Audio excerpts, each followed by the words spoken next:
امام قرطبی میگه که تقلید عالم از عالم حرام است. عالم باید از مجتهد دلیل بخواهد که این سخن را گفتی، مستندت چیست، دلیلت چیست. درست.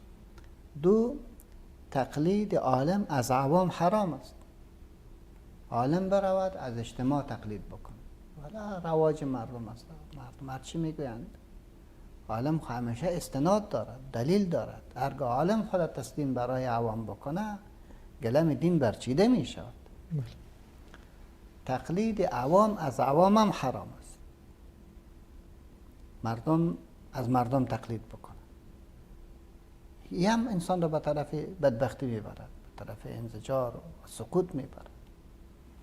تقلید عوام از علما واجب است. درست.